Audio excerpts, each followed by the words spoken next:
Alfaro, y de Guanajuato, Diego Sinué, un convenio en donde pues ya se hace una división del agua del Río Verde y de la presa del Zapotillo. Vamos a analizar con especialistas exactamente los alcances del convenio, del acuerdo firmado este fin de semana. Analizamos los temas principales del día con Augusto Chacón y más adelante el fiscal anticorrupción. Ayer ya muy en la noche, por ahí de las 10:30, 11 de la noche, un juez determinó vincular a proceso a exfuncionarios del Instituto de Pensiones del Estado de Jalisco. 6 personas fueron vinculados y también al representante de una empresa que está vinculada al entorno de Carlos Lomelí. La empresa se llama Avisalud.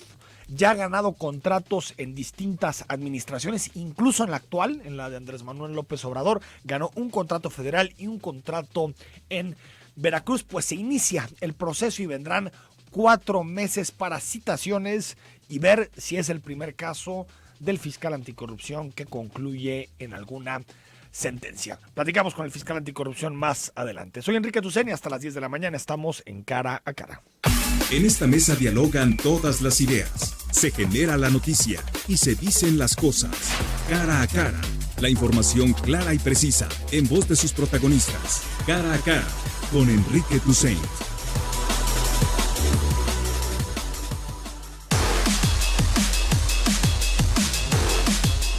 Nueve de la mañana con 6 minutos. Gracias por participar con nosotros. Estamos en miércoles 3 de julio y recibimos tus comentarios para este espacio al 33 18 80 76 41. Si quieres opinar sobre alguno de los temas del día, estamos abiertos también a través de redes sociales, @Zona 3 Noticias, tanto en Twitter como en Facebook. Ya lo decíamos ayer muy noche, ya pasando las 10 de la noche, vinculados a proceso 6 personas relacionadas con la presunta compra sobre precios que hizo el Instituto de Pensiones a la empresa Avisalud.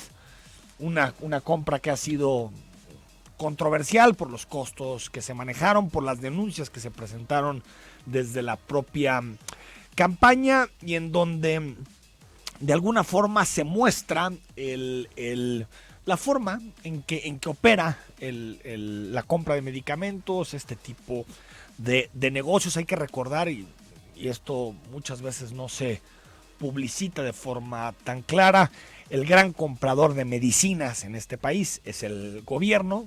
Solamente, por ejemplo, en el sexenio Enrique Peña Nieto se lanzaron licitaciones por más de 350,000 millones de pesos, de los cuales el 80% de esas compras quedaron en muy poquitas manos. Estamos hablando de que quedaron en torno a unas 8 o 10 empresas.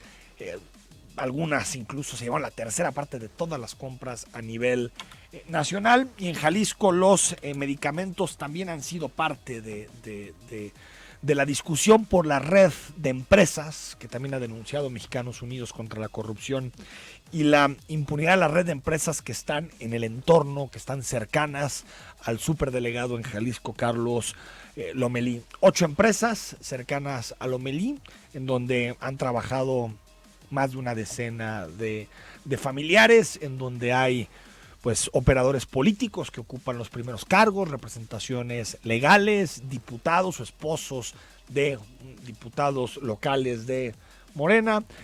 Y bueno, pues que todo concluye o todo termina en la relación que tienen cada uno de ellos con Carlos Lomelí. Desde la semana pasada el presidente de la República se había comprometido a hacer público el convenio el dictamen que elaboró la Secretaría de la Función Pública sobre el caso Carlos Lomelí. Sabemos que ese dictamen ya lo concluyó la Secretaría de la Función Pública, que le entregó al presidente los resultados de ese dictamen, pero Andrés Manuel López Obrador ha decidido no hacerlo público hasta el momento. Dentro de los señalamientos, dentro de los elementos que colocaba sobre la mesa la Secretaría de la Función Pública, era precisamente revisar si era óptimo, conveniente que el superdelegado siguiera en su posición porque la Secretaría de la Función Pública sí había encontrado presuntamente pues algunos nexos, algunas relaciones que existen entre estas empresas que ganan contratos con la administración pública y el superdelegado Carlos Lomelí. En el caso de esta vinculación a proceso en particular, lo que está, digamos, tratando de comprobar la Fiscalía Anticorrupción es que por contubernio entre empleados del Instituto de Pensiones y el representante legal de la empresa Avisalud, Pensiones compró medicamentos a sobreprecio. Por lo tanto, estarían expuestos los funcionarios públicos a temas penales por ser contubernio, cohecho, y también ya en el sistema anticorrupción los privados, en este caso el representante legal de la empresa, también podría estar frente a un delito de estas características. Estuvo con nosotros el fiscal anticorrupción hace algunas semanas, el 20 de junio, y bueno, escuchamos el audio y ahorita lo comentamos. Sí, está la función pública a punto de entregarme un dictamen sobre este tema. Yo espero que ya la próxima semana. ¿Desde su punto de vista es correcto que un funcionario público... Yo estoy esperando que mandé a hacer el dictamen. Le pedí a la secretaria de la función pública lo más pronto posible. A partir de ahora toma nota la secretaria de que ya necesitamos el dictamen. Bueno, esto es lo que decía el 20 de junio pasado Andrés Manuel López Obrador. Por esos días también tuvimos posibilidad de platicar con el fiscal anticorrupción. Nos adelantaba que también empezaban proceso y que lo presentaban ante un juez, y ayer por la noche ya se vincula a proceso. Por lo tanto, hay distintos temas abiertos, distintas carpetas abiertas en este momento en la Fiscalía Anticorrupción. Está el tema de la Secretaría de Salud, que hemos platicado en el pasado, vinculado sobre todo con la gestión de Antonio Cruces. Está el asunto de Ciudad Creativa Digital como otra carpeta en donde se está avanzando para ver si hubo malas prácticas y malos usos de recursos en este proyecto que en algún momento pues era vendido como la forma en que la ciudad tendría un gran vocacionamiento digital, una forma distinta de entender nuestra posición económica en el mundo. Pues parece que todo ha acabado en edificio, sin proyecto y con muy poca interlocución también con los propios creativos y con los propios encargados de construir esta red digamos, de talento dentro de nuestra ciudad. Están esas carpetas, está este caso del IPEJAL y su relación con Avisalud, está también el asunto de la Comisión Estatal del Agua, en donde también hay avances en la materia. Más adelante tendremos posibilidad de abordar punto por punto con el fiscal anticorrupción para que nos aclare exactamente en qué estado está. Hay que darle tiempo al fiscal anticorrupción. Tengo la posibilidad de conocer a Gerardo de la Cruz desde hace tiempo, desde sus tiempos de académico en la Universidad Panamericana, de abogado en la Universidad de Guadalajara. Creo que es un hombre que hace bien las cosas, que sigue los procedimientos como debe de ser, que no hace cacerías de brujas por empezar a ganar notas o ganar impacto mediático, sino que trata de llevar los procesos de tal manera que se puedan después sostener ante un juez. Porque esto es lo importante, un fiscal puede apresurarse por digamos, por el empuje social de que se concluye un caso, puede apresurarse, llenarse de pruebas, sacarlas como pueda, pero después si llega sin materia sólida para presentar ante un juez, ante el Poder Judicial, pues los casos se desmoronan en segundos. Y lo hemos visto en el pasado, lo hemos visto con muchísimos casos de corrupción, que sabemos del gran escándalo, se mediatiza, recordemos a Rodolfo Campo en el CIAPA después de ese robo a mano armada que fue con el programa Agua para Todos, y al final terminó en una condena nimia, en una condena muy, muy pequeña para el tamaño de corrupción que había detrás de ese proyecto en el CIAPA. Por lo tanto, si queremos castigos ejemplares contra la corrupción, tenemos que permitir que los fiscales investiguen, que armen pruebas, que busquen datos, que se metan en las cuentas, que rastreen el dinero, y para eso se necesita tiempo. Mejor buenas investigaciones que dejen precedentes ejemplares, que dejen sentencias ejemplares, y no digamos, pequeñas carpetitas con recortes de periódicos, sin pruebas importantes que después los jueces desechan muy fácil y por lo tanto los corruptos con un buen abogado y con una buena estrategia terminan saliéndose con la suya. Son las 9 de la mañana con 15 minutos. El fin de semana hubo una firma de un convenio que ha generado también su controversia. Guanajuato y Jalisco firman la distribución del agua del río Verde. Enrique Alfaro lo vendió como un asunto histórico. 70 y tantos % de esa agua vendrá para Jalisco, 20 y tantos % será para Guanajuato, y dice que la decisión final sobre la presa del Zapotillo, si va a 80 o a 105 metros, está en manos del gobierno federal. Yo diría que no solo del gobierno federal, sino también de los tribunales. Hay que recordar que hay una suspensión que evita que la presa exceda los 80 metros, una suspensión concedida por la Suprema Corte de Justicia. Para entender un poco el acuerdo, cuánta agua podría llegar, si es necesario o no, si se tiene que inundar Temacapulín o no, vamos a tener una mesa con especialistas en materia de agua y más adelante abordamos más a profundidad estos temas con el fiscal anticorrupción.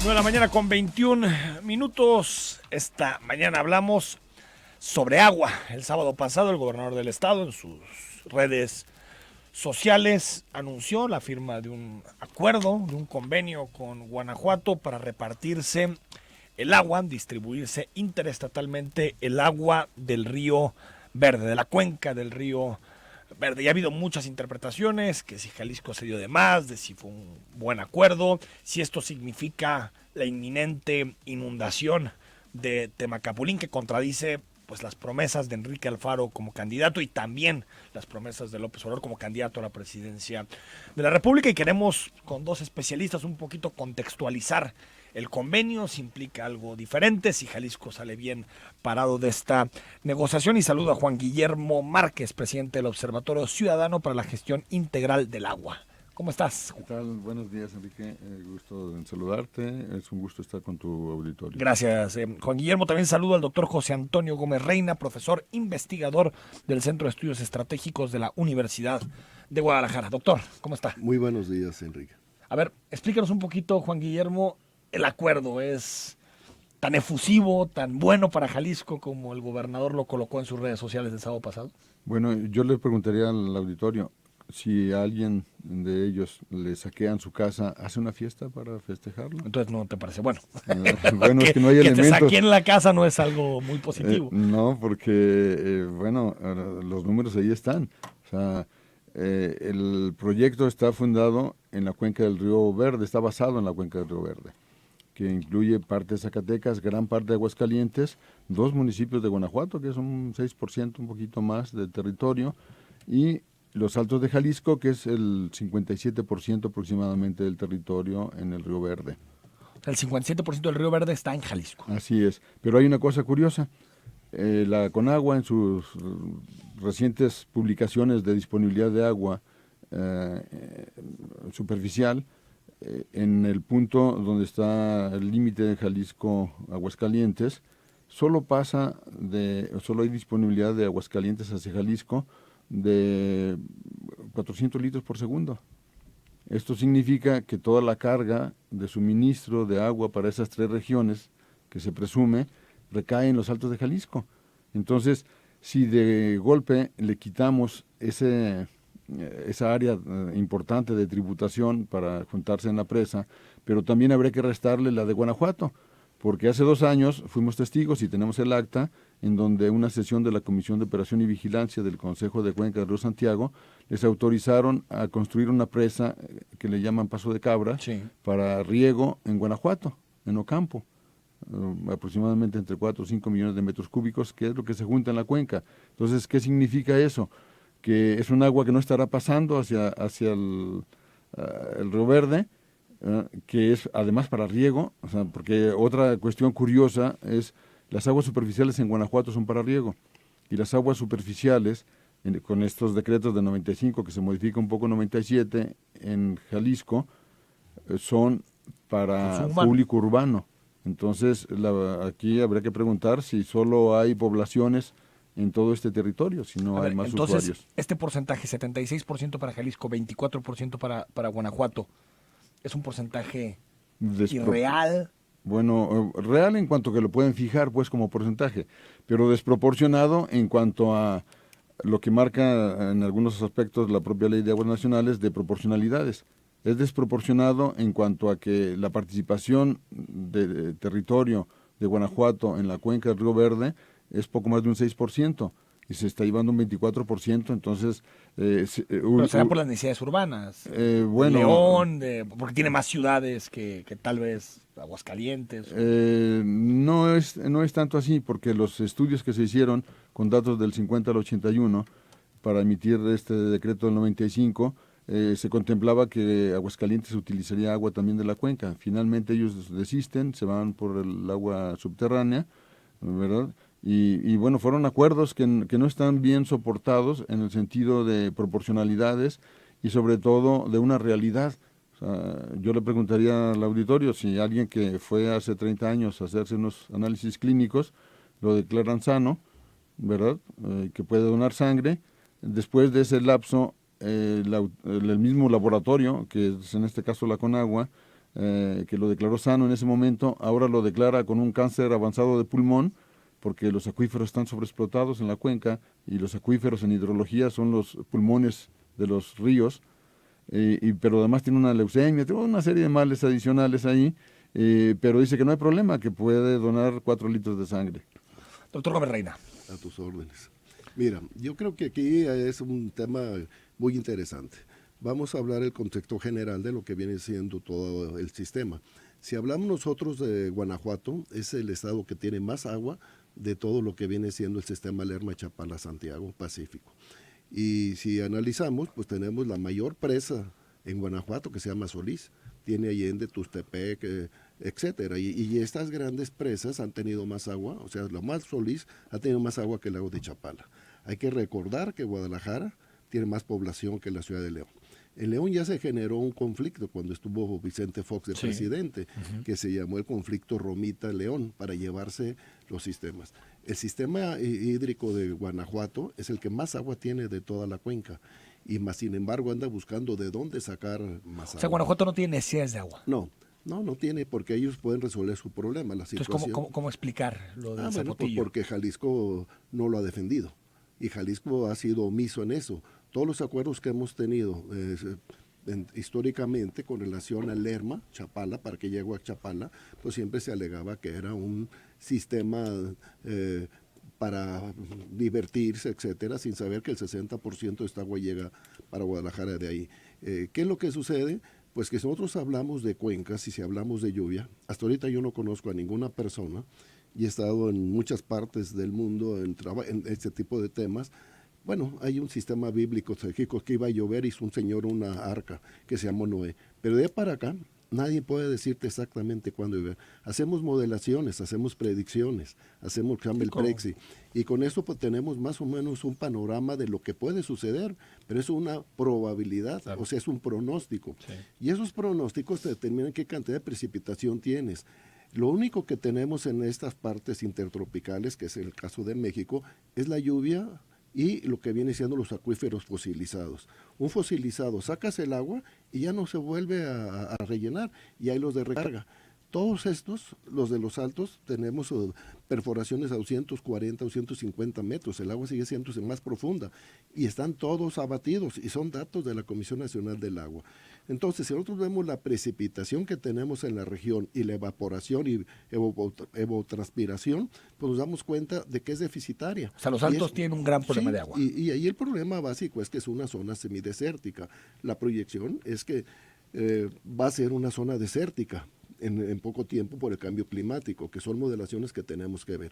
Entonces hay dos conceptos. Uno, el que nosotros conocemos como ciencia, y lo que se llama subjetivo, lo que pienso, creo, se me ocurre, acuerdos y demás. Y si lo empezamos a analizar, ha habido un conflicto eterno entre este tipo de temas. Ya a nivel internacional, los criterios han sido no cambiar caudales de una cuenca a otra. ¿Por qué? Porque impactas a la cuenca que le estás quitando el agua. Es un proceso natural. El ciclo del agua va a ser precipitación menor. Nosotros hicimos una modelación con 250 estaciones de la Comisión Nacional del Agua. Hicimos una proyección con relación a lo que viene siendo el cambio climático a través del Instituto de Astronomía y Meteorología de la Universidad, con el doctor Hermes Ulises y tu servidor, y analizamos cuál va a ser la temperatura que vamos a tener. Y si empezamos a analizar lluvia con relación a precipitación, te das cuenta de que es una zona bastante crítica. Los altos en específico. Los altos. O sea, los altos, ¿qué trae de precipitación anual? Bueno, tenemos aproximadamente 600. 600. Vamos a ponerle 650. O sea, llueve menos que en Guadalajara. Claro. Guadalajara anda en 900. Claro. ¿no? Ahora, ¿de dónde se origina este río? Pues este río, que es el río Verde, se origina en San Pedro. Y en San Pedro, estoy hablando de Zacatecas, pasa por Zacatecas, y en Zacatecas llueve menos que todavía que los altos. Y luego llega a Aguascalientes, y ahí se acaba el agua. Y luego vuelve a llover ya a la altura de los altos. Y ahí es donde empiezan las precipitaciones aproximadas, y estas precipitaciones tienen que ver con la evapotranspiración, la temperatura, el calentamiento. Entonces, lluvia versus utilización del agua. Entonces, ¿quién utiliza el agua? Toda la biota. No hay proteína que no necesite agua, no hay ser humano que no necesite agua, pero también hay procesos. Entonces, cuando se hacen estos estudios de hace 25, 30 años, los tienen todavía como firmes. Entonces dices, de 25 años aquí, ¿no ha cambiado el clima? Claro que ha cambiado la llueve menos. Menos, y hay mayor población. Entonces ahí tienes un desequilibrio. Juan Guillermo, a ver, decía el gobernador, pasamos del convenio en 2005, en donde Jalisco recibiría el 32% del agua, al 76% actual. Bueno, es que aquí hay dos cosas. El decreto determina qué cantidad de agua de la cuenca es para cada estado. Sí. Y eso determinó que un 24 para Guanajuato y un 76 para Jalisco. Pero como la cuenca principalmente está en Jalisco, Guanajuato necesita hacer obras en Jalisco. Entonces, para eso es necesario firmar convenios, ¿sí? Para poder hacer las obras dentro del Estado. Es como pedirle permiso al vecino para ir a hacer obras. Pero somos un país entero, ¿no? O sí, sea, hay que ser solidario. Claro, porque... O sea, eso es normal, pues. O sea, ese es el procedimiento. Digo, porque esta idea como de, no, que no se haga nada para ellos en nuestro Estado, me parece un poquito chauvinista. No, nada más es explicar cuál es el procedimiento. Sí. O sea, el procedimiento es ese, ¿verdad? Entonces, se decide inicialmente que la presa sería a 80 metros, ¿verdad? Se supone que sigue ahí. Aunque le pueden dar la vuelta con este convenio. Pero la Corte lo tiene invalidado. Ah, sí, pero eso dejó una ventanita abierta ahí, que un nuevo convenio de sacar la vuelta. Pero ¿cómo se puede judicializar? Ah, claro, O sea, porque al final lo que ha resuelto la Corte tiene que ver con el convenio. Sí, pero por puede supuesto. también entrar al fondo de la discusión y decir si se violan derechos humanos de tercera generación al inundar poblaciones enteras contra la voluntad de los vecinos. Sí, por supuesto. Entonces, en ese escenario de los 80 metros, 120 millones de metros cúbicos en números cerrados para León y 56 para Jalisco, supuestamente en los altos, ¿verdad? Para dotar a 14 ¿Es el nuevo convenio? No, ese es el de 2005. Entonces, lo que presumen como un gran logro es, porque si sacamos porcentajes, estamos hablando de 120 más 56, 176 millones de metros cúbicos. 120, hablando del 30 y tantos por ciento para Jalisco. 120, sí, es un porcentaje mayoritario de un 60 y tantos para León. Entonces... sí, es un mejor convenio. Bueno, pero es en apariencia. ¿Por qué razón? Porque pretenden que bajo cualquier circunstancia, sea de 80 o 105, el acueducto continúa siendo de 2 metros y medio. Y ese acueducto se puede llevar hasta 9.3 metros cúbicos por segundo, no los 3.8 o menos que supuestamente debería llevarse León. Y se pierde de vista que el nuevo concesionario o quien esté operando el sistema de bombeo, pues tendrá el control de esto. Si se quiere quedar con más agua, no podemos hacer nada. Va a ser muy, muy difícil porque ya lo anunciaron. Ellos están amparados en un título de asignación que les da derecho a 120 millones de metros cúbicos. ¿Ellos, doctor Gómez, toman su agua? Sí. O sea, ¿Su 24%? No, pero mira, aquí hay un truco muy interesante que hay que ver. El nuevo acuerdo, primero estamos hablando de la disponibilidad de la presa. La presa inicialmente pues hablaba de una altura había el del 95, 97 y luego se hizo una controversia en el 2013 porque se decía que la presa la tenían que elevar a 105 para que ajustara agua para 14 municipios y Guadalajara. En el decreto nunca dice Guadalajara, o sea, en ninguno dice ni en ningún acuerdo. Por tal motivo, yo puedo, la Corte hace, como bien lo señalas, esta controversia, el convenio, ¿no? Dice 80 y no más, ahí quedó. Pero yo la pregunta que me haría es, ¿de cuánto quieres la presa? ¿De 1 kilómetro? Las que quieran. Si no llueve, ¿cuándo lo vas a llenar? Las presas que están alrededor, antes, o sea, cuenca arriba y cuenca abajo, nunca se han llenado, o sea, no han llegado ni a su 40% de su diseño de construcción. Tenemos lo que viene siendo la presa Elías Chávez, que iban a ser 4 metros cúbicos por segundo, ha dado medio metro cúbico para Guadalajara. Entonces, ¿por qué el debate entre 80 y 105? Dices, no, si a 80 no se va a llenar, pues a 105 menos. No, pues el que la hagan a la altura que gusten, pero ahí no está el truco, en el acuerdo. El acuerdo dice que van a aprovechar los caudales de la cuenca, no de la presa. Okay. ¿Qué quiere decir? Bueno, una es la cortina, pero también dice Guanajuato, mira, tu porcentaje lo puedes sacar de la presa del Salto, lo puedes sacar, o sea, empiezan a manejar. Porque es cuenca. Y si te fijas, hablan también de que a Tepatitlán le van a meter 2 metros cúbicos, ya lo tiene en la presa del Salto. Y todavía viene otra aberración, porque tenemos la presa del Purgatorio, que es el proyecto que trae el gobernador para el acuerdo para sacar recursos. Y resulta que está sobre el Río Verde. Y esta presa, que llamamos el Purgatorio, es una presa que empezó a caminar, único en el mundo. Empezó como arcediano. Y se gastaron millones de pesos. Sí, recuerdo. Y luego empezó a caminar y tumbaron y desbarataron un pueblo, y luego tumbaron el puente, y luego la caminaron más cuenca arriba. Y empezó a terminar. Entonces, como el Purgatorio. El agua del Purgatorio vale como porcentaje de Jalisco del Río Verde. Claro. Sí, claro. Y la entonces, una cosa es la repartición de la cuenca y otra cosa es el zapotillo como tal. Del zapotillo como tal no sabemos. No, porque allí está encerrado el tema. O sea, tú dices, ¿es la repartición directamente de las aguas que lleguen a la presa o es toda la cuenca? O sea... que el convenio, Juan Guillermo, es toda la cuenca.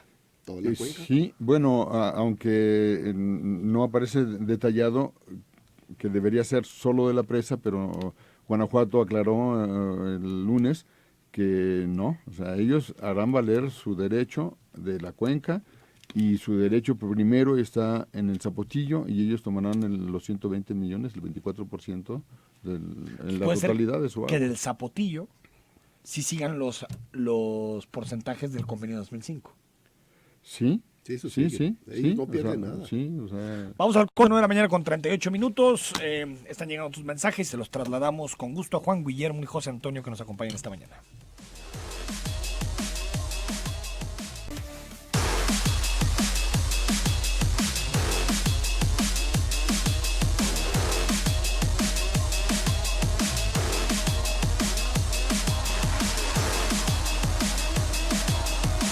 De la mañana con 42 minutos. Hoy hablamos de uno de los principales retos y desafíos que tiene Jalisco, que es la provisión de agua de forma sustentable en el mediano y largo plazo. Analizando el tema con Juan Guillermo Márquez, presidente del Observatorio Ciudadano del Agua, y con José Antonio Gómez Reina, profesor de la Universidad de Guadalajara. Profesor, del agua que tenemos en Jalisco, ¿qué tan urgente es la provisión? Digamos, en términos reales, como está lloviendo, ¿vamos a tener pronto una crisis de agua? Yo creo que sí, o sea, porque aquí tenemos dos condiciones, ¿verdad? Una es la cantidad y otra es la calidad del agua. La primera crisis ya es la calidad del agua. Ahorita ya no sabemos qué calidad de agua tenemos. Bueno, nosotros sí lo sabemos por algunos estudios que hemos hecho y sabemos que está generando problemas ya de salud, o sea, la contaminación del actual. Agua. Y la segunda viene siendo la cantidad del agua. ¿Cuál es la cantidad del agua que tenemos? Lo estamos viendo en muchos municipios que se están haciendo una explotación de la construcción y demás. Tenemos el caso de Tlajomulco, en donde no hay agua para tanta construcción que se hizo, etcétera. Entonces, cuando no hay un ordenamiento con relación al tamaño de una ciudad y a la disponibilidad del agua, pues vas a generar un problema. El segundo viene siendo las políticas públicas equivocadas. De todos los 9.5 metros o 10 metros cúbicos, pues no se ponen de acuerdo entre el CIAPA y la Comisión Nacional que entran a Guadalajara. La pregunta es ¿cuántas reutilizamos? 0. Entonces, si no utilizamos, ni no reutilizamos, pues simple y sencillamente pues tenemos una crisis. Entonces, el agua potable, entre comillas potable, que yo tengo mis dudas, se utiliza tanto para la industria, para el comercio, para la agricultura, para lo urbano. Entonces aquí no hay tuberías definidas con relación a la actividad, y no hay recicladoras. ¿Cuántas recicladoras conocemos en Guadalajara? 0. Pero aparte de eso, todo lo que contaminamos lo mandamos a la barranca. Y de ahí tenemos una gran contaminación en lo que viene siendo el río Santiago, desde parte de alta y luego parte baja, después de la presa de Santa Rosa. Por tal motivo, aquí la situación es que las políticas públicas se van equivocando. No va a haber agua que nos alcance si no tenemos una cultura realmente de un proceso de cómo se debe de manejar. Si no ponemos un ordenamiento en el crecimiento, ya sea horizontal o vertical, mi pregunta sería, ¿cuál es el tamaño de Guadalajara? Para saber exactamente cuánta agua requiero. Y luego, ¿qué actividades tenemos? Y luego, la otra, toda la lluvia que llega, pues cómo recargamos nuestros acuíferos, dónde están las zonas de amortiguamiento, dónde están los sistemas para poder definirlos. Nunca ha habido un acercamiento integral. No, nunca. Sino que lo que hay es No hay propuestas coyunturalistas para salir del problema, presas, ¿no? No hay un ordenamiento específico con relación al tema. Y en el último punto que podríamos analizar viene siendo, ¿quién no necesita agua? El que no necesite agua pues no tiene problemas, pero todos tenemos problemas. Ahorita tenemos ya casos graves de enfermedades que apuntan hacia el consumo de agua. Y te estoy hablando de la región Lagunas, de Puerto Vallarta, te estoy hablando de la región norte, o sea, todo el problema. O sea, mala calidad de agua, Juan Guillermo, y sí tenemos en los Altos, en Guadalajara, ya problemas de suficiencia de agua.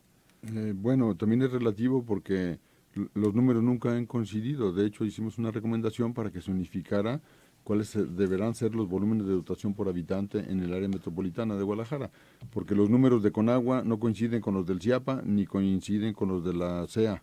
Entonces, hay mucha imprecisión en dobles las cosas. datos, Sí. datos que se contradicen. Entonces, la política como se ha estado manejando es, yo quiero tener tanto y me cuadras los números y para que esto se sustente y parezca atractivo cuando no lo es.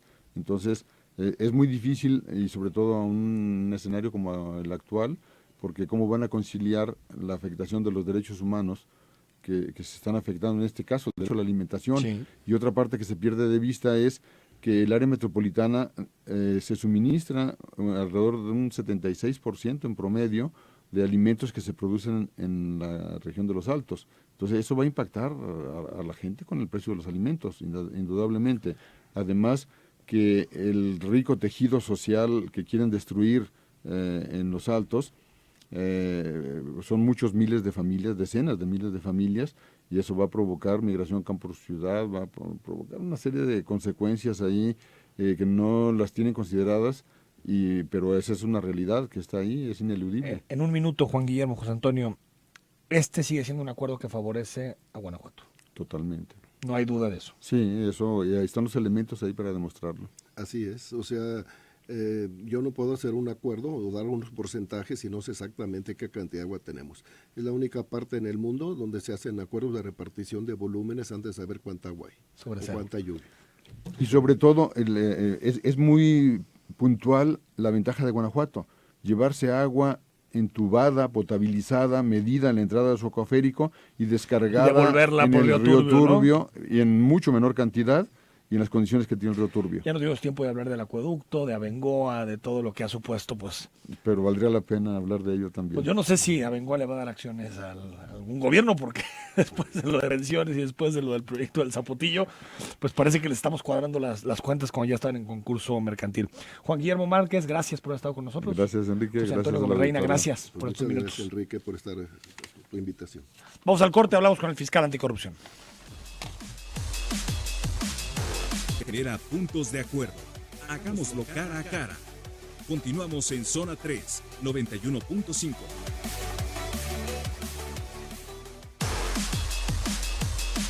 De la mañana con 51 minutos, el ex director general y 2 exfuncionarios del IPEJAL, así como 3 empleados de la empresa Avisalud que vendió medicamento, fueron señalados ayer por la noche como imputado. como imputados. Un juez emitió medidas cautelares, prohíbe a los imputados salir del estado y ordena que se presenten a firmar cada mes ante la autoridad judicial. Saludo al fiscal anticorrupción Gerardo de la Cruz. Fiscal, muy buenos días. Hola, muy buenos días, Enrique. Efectivamente, ayer tuvimos la segunda parte de la audiencia que inició el jueves de la semana pasada. La semana pasada formulamos imputación en contra de ellos y solicitamos que se les vinculara a proceso. Y obviamente, haciendo uso de su derecho de defensa, ellos pidieron un plazo de hasta 144 horas para poder aportar pruebas de descargo.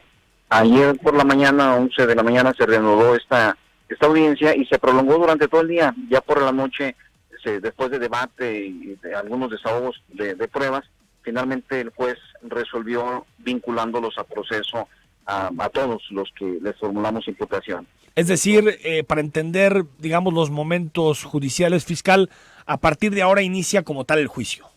De hecho, vamos, es una etapa, todavía estamos en una etapa de investigación, sí, pero a partir de ayer se nos fijó un plazo de 4 meses para una investigación complementaria. Esto va a abarcar lo que le llamamos etapa intermedia en el ahora sistema acusatorio adversarial. Al término de esos 4 meses nosotros tendremos, que complementar nuestros datos de prueba para convertirlos en verdaderas pruebas que acrediten que son plenamente responsables de los delitos que les atribuimos. Obviamente respetamos su derecho de defensa y ellos también harán lo propio. Y yo estoy de alguna manera consciente de que a los 4 meses deberemos presentar algo muy documentado donde formulemos una acusación pretendiendo acreditar su plena responsabilidad y pretendiendo demostrar los delitos de una manera total. Es decir, ahorita su estatus es de imputados. Ahorita son vinculados a proceso. Vinculados a proceso, pero les formulamos imputación la semana pasada, pero ahora ya los tenemos vinculados a proceso. Pues ahorita ya están ligados al procedimiento penal y el juez consideró que sí están acreditados los hechos que consideramos que son delito y que sí está acreditada una probable responsabilidad. En esta etapa procesal es lo que nos pide la ley, que se acredite la probable responsabilidad. Ya para la etapa de juicio oral tendremos que acreditar que son plenamente responsables, lo cual es un estándar probatorio superior, vaya. 4 meses tienen ustedes en la Fiscalía para realizar la investigación y presentar pruebas sólidas al juez. Para complementar esta investigación, y obviamente es el mismo plazo que tiene la defensa para prepararse sobre lo que tenga que presentar, y desde luego estamos conscientes de que en esta etapa, cuando sea una vinculación, pues hay medios de defensa, como serían los recursos, pueden presentar apelación, pueden presentar inclusive amparo o algo por el estilo. ¿Cuáles son los delitos que se les imputan? Nosotros los imputamos a los servidores públicos por un ejercicio indebido de funciones, porque consideramos que no llevaron a cabo la función pública como debe ser, apegados a las normas y cuidando los intereses de la sociedad. Eso se los atribuimos a los servidores públicos, y a los particulares consideramos que existe un fraude en esa venta sobre precio. Y que para que sea fraude ellos tienen que estar conscientes de que lo están cometiendo. Desde luego es un tema de culpabilidad. ¿Y hay contubernio, cohecho? Se debe acreditar.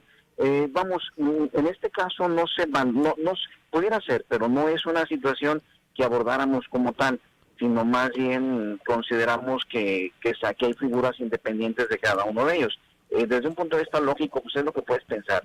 ¿De qué otra manera o con qué interés te puedes equivocar como servidor público? O sea, un funcionario público debe haber sabido que le estaban vendiendo a sobreprecio. Es natural. Hay servidores públicos, entre otros de los vinculados, que su labor es precisamente revisar los costos y cuidar que en ese proceso de licitación, las licitaciones tienen una etapa donde se analizan las propuestas técnicas y después las propuestas económicas. Sí. En la propuesta técnica se presentan los sobres de los postulantes en sobre cerrado, donde tienen que demostrar que el producto que ofrecen satisface las bases de la licitación. Una vez que checas eso, ves cuál se apega, cuál cumple con los requisitos, y esos pasan a una siguiente etapa donde se hacen la apertura de las propuestas económicas. Y ahí, ¿qué debe hacer el servidor público? Pues optar por la más conveniente para el Estado. Desde luego estaremos pensando en la más barata. Si no haces eso y la más barata y que cumpla su función, ¿no? Que cumpla la función, claro. Es que primero superas el proceso de la propuesta técnica. Y si ya pasaste eso, y ahora sí es la más barata. Entonces llamamos por el precio, ¿no? Lo que sea favorable para la sociedad. Y en esto no lo hicieron. Así, pues no lo haces, en consecuencia eso es algo que te tenemos que reprochar. Fiscal, para despedirte, dos temas. Si encuentran más personas en el camino, ¿se pueden ir imputando o no? En esta, son sería materia de abrir nuevas formulaciones. Carpetas, ok. Y nuevas, pero Entonces solamente son los investigados. En este caso ya con ellos concretamos una etapa y seguimos el juicio en contra de estas 5 personas físicas y la persona moral. En el y caso, obviamente sí, se pueden dar que existan relacionados y pudiera darse. Entonces estaremos abriendo otras líneas de investigación que en realidad con estos temas de pensiones, pues tenemos más carpetas, tenemos otras 9 carpetas. En el caso fiscal de A Toda Máquina, tengo entendido que la Contraloría está terminando ya de hablar, de pedir comparecencia de gente relacionada con la Secretaría de Administración, de los particulares. Ustedes, para iniciar su investigación en torno a Toda Máquina, tienen que esperar a que concluya la Contraloría, ¿verdad? Nosotros tenemos ya iniciada investigación, pero una etapa de esta sí depende de la información que proviene de la Contraloría. De hecho, desde que nos abordamos este caso, le solicitamos tanto al auditor superior como a la Contralor de Estado que una vez que concluyeran sus procesos de investigación nos rindieran un informe final. Esto todavía no acontece, no nos lo han entregado porque entendemos que están concluyendo, ¿no? Están en esas etapas ya. Obviamente, cuando la Contralora concluya, nos deberá informar por otro lado con su informe, y esto también se suma a los otros informes que nosotros estamos pidiendo de manera paralela. Gerardo de la Cruz, fiscal anticorrupción, gracias. Al contrario, un placer saludar. Muy buenos días. El fiscal anticorrupción, imputación por este tema de Avisalud, en una empresa que ha sido ligada por equipos de investigación como Mexicanos Unidos contra la Corrupción, como del entorno de el propio Carlos Lomelí. Les comentaba, en el caso de A Toda Máquina, ya están citando a comparecer y más bien la Contraloría lo que debate son inhabilitaciones que podrían llegar incluso hasta 20 años en caso de que resulten responsables, y ya después con esa información el fiscal anticorrupción comenzará por el asunto penal. Nos dice Noel Enrique, fui una de las damnificadas del granizo del domingo. 7156. Buen día, Enrique. Quiere decir que la presa fue construida en Jalisco para Guanajuato, contempla la desaparición de Temaca. Caray, ¿cuánto enredo? ¿Quién es el principal beneficiario? Pues sí. 7915, ¿cuánto presupuesto ha puesto Guanajuato para la construcción? Ha puesto algo, pero mañana te traigo el dato. Claudio Villa, Enrique, buen día. ¿Quién asesoró al gobernador? ¿Por qué los gobernantes juegan en contra de sus gobernados? Bueno, ahí está el acuerdo, lo queremos un poquito matizar y por eso invitamos a especialistas para que nos den su punto de vista. Nos vamos, mañana está con nosotros el principal candidato a presidir nacionalmente el PRI, Alejandro Moreno, exgobernador de Campeche. Soy Enrique Tucen y mañana retomamos la conversación a las 9.